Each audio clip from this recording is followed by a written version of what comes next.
Hello. कक्षा 12वीं लेखा शास्त्र में हम लोग ख्याति निकालने की विधियों के बारे में सीख रहे हैं और हम लोग 3 विधि सीख चुके हैं। एक तो औसत लाभ विधि सीख चुके हैं, फिर भारित औसत लाभ विधि सीख चुके हैं, फिर तीसरा हम लोग अधिलाभ विधि सीख चुके हैं। पिछले वीडियो में हमने अधिलाभ विधि बनाया था। आज हम लोग पूंजीकरण विधि के बारे में देखेंगे। पूंजीकरण विधि में मुख्य रूप से जो औसत लाभ का पूंजीकृत मूल्य ऋण जो विनियोजित पूंजी है उसका अंतर को ही ख्याति माना जाता है। तो यहाँ हमको 2 चीज़ निकालना पड़ता है, एक तो औसत लाभ का पूंजीकृत मूल्य और दूसरा विनियोजित पूंजी। यदि विनियोजित पूंजी नहीं दिया हुआ है तो उसका सूत्र जो रहता है कि विनियोजित पूंजी बराबर संपत्ति ऋण दायित्व, इसके आधार पर हम लोग विनियोजित पूंजी निकालते हैं। तो सवाल को देखने से स्पष्ट हो जाएगा। 17 नंबर के सवाल को देखेंगे। पूंजीकरण विधि से बनाना है, लेकिन 2 विधि इसमें भी है, एक औसत लाभ विधि के पूंजीकरण और दूसरा अधिलाभ विधि के पूंजीकरण विधि द्वारा। तो ये दोनों को हम लोग अलग अलग देखेंगे। सबसे पहले हम लोग देखेंगे औसत लाभ विधि द्वारा। तो देखिए, प्रश्न में हमको औसत लाभ दिया हुआ है, निकालने की ज़रूरत नहीं है। लाभ की सामान्य दर दिया हुआ है, जिससे हम लोग औसत लाभ का पूंजीकृत मूल्य निकालेंगे, और संपत्ति और दायित्व दिया है। संपत्ति और दायित्व से हम लोग विनियोजित पूंजी निकालेंगे। तो आइए इस सवाल को देखते हैं, औसत लाभ विधि के द्वारा पूंजीकरण विधि से कैसे बनाते हैं। तो हमारा यहाँ पे भी हम लोग 4 स्टेप को फॉलो करेंगे। सबसे पहला है हम औसत लाभ। प्रश्न में चूँकि हमको दिया हुआ है ऑलरेडी, तो ये है 1,29,600। ये प्रश्न में दिया है, और यदि नहीं दिया रहता तो हम इसको निकाल लेते। गत वर्षों के लाभ बटे वर्षों की संख्या, इस सूत्र से हम लोग निकाल सकते हैं।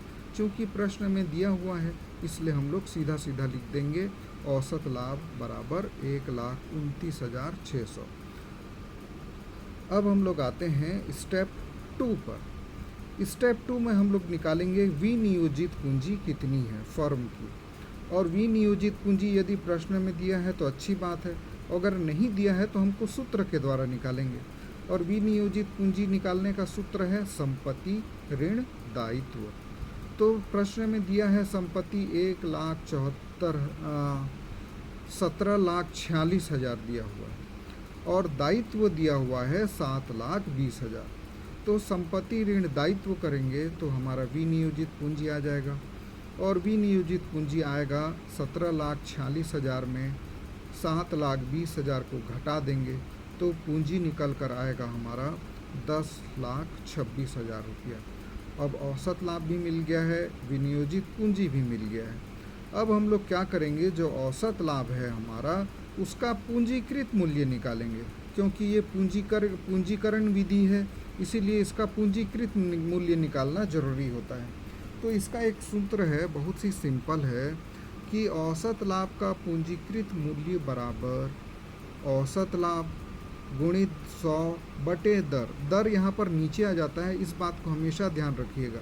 बाकी सभी सूत्रों में आप पाएंगे गुणित दर बटे 100, लेकिन इस सवाल में ऐसे विधि में पूंजीकृत मूल्य निकालते समय उल्टा हो जाता है। औसत लाभ का पूंजीकृत मूल्य बराबर औसत लाभ गुणित 100 बटे दर।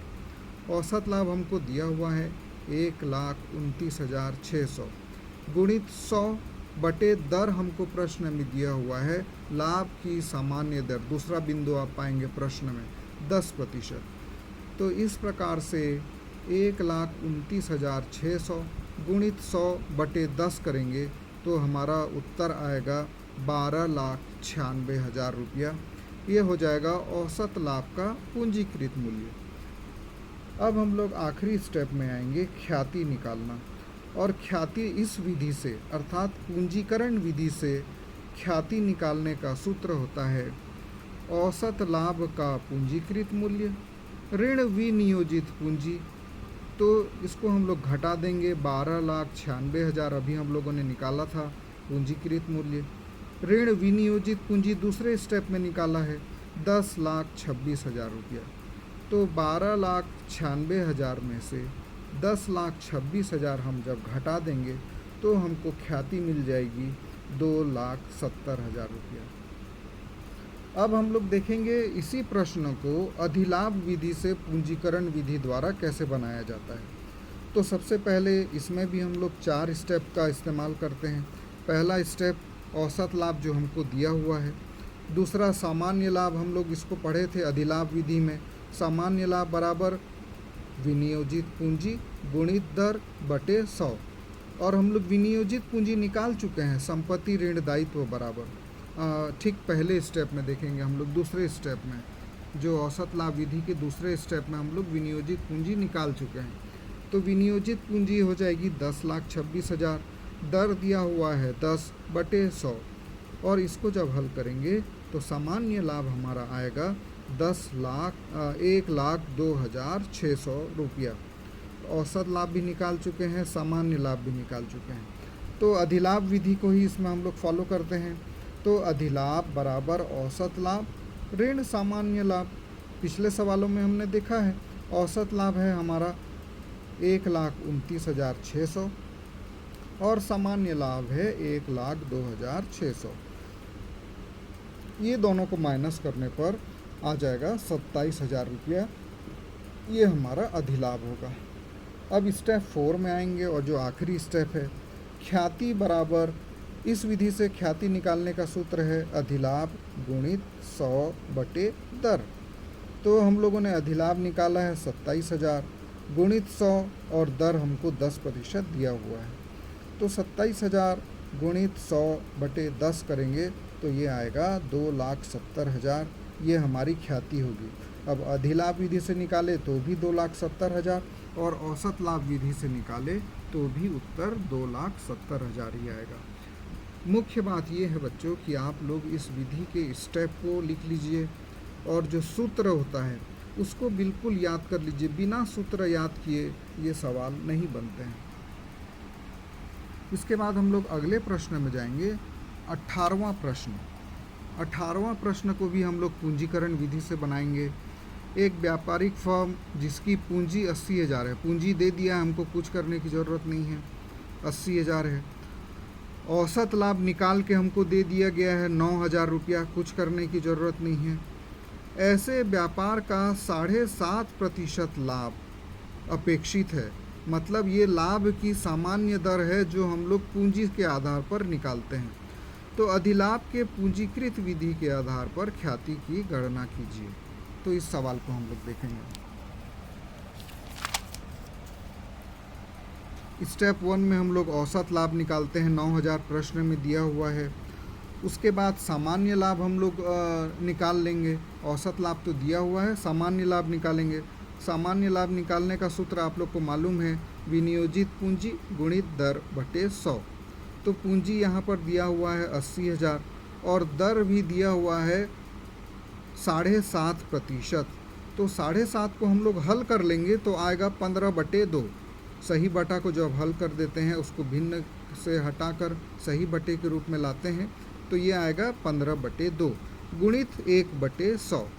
तो इसको जब हम लोग हल करेंगे तो उत्तर आएगा हमारा सामान्य लाभ 6,000 रुपया। और जैसे ही सामान्य लाभ आ जाता है बाकी चीज़ें आसान हो जाती हैं। अधिलाभ हम लोग निकाल लेंगे, औसत लाभ ऋण सामान्य लाभ। औसत लाभ हमको प्रश्न में दिया हुआ है 9,000, और सामान्य लाभ अभी हम लोगों ने निकाला है 6,000। ये 9,000 में से 6,000 को हम लोग घटा देंगे तो अधिलाभ आएगा हमारा 3,000 रुपया। अब आखिरी में हम लोग आते हैं ख्याति निकालना। ख्याति का सूत्र है, जब पूंजीकरण विधि अपनाते हैं तो ख्याति का सूत्र हो जाता है अधिलाभ गुणित 100 बटे दर। अधिलाभ हम लोगों ने निकाला है 3,000 गुणित 100 बटे दर हमको दिया हुआ है 7.5%, जिसको हल करके हमने 15/2 किया है। तो 15/2 करने से हम लोग 2 को ऊपर में ले लेंगे और 15 नीचे ही रह जाएगा। और जब इसको हम लोग हल करेंगे तो हमारा ख्याति जो आएगा वो है 40,000। तो इस प्रकार हमने 4 स्टेप में इस सवाल को बनाने के लिए देखा। पहला बात तो आप लोग को स्टेप याद करना होगा, और दूसरा हर एक का सूत्र लिखकर बार बार उसको याद करना पड़ेगा।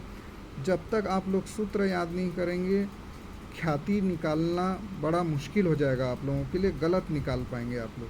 तो इसीलिए ज़रूर से स्टेप को भी याद करें और सूत्र को लिख लिख कर याद करें।